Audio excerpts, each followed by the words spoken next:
يريد لي أسوي روتين يومي على مود أصلح حياتي وعلى مود ما يروح شغلي.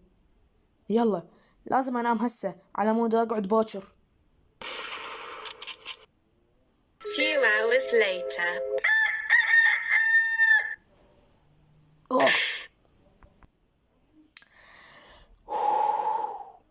أصبحنا وأصبح الملك لله.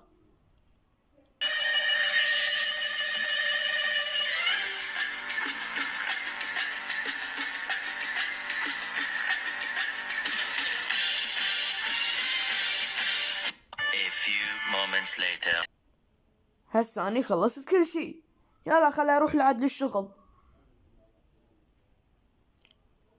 هلا يا دكا، سمعت إن المدير فصلك. تعال يا ابن الكلب.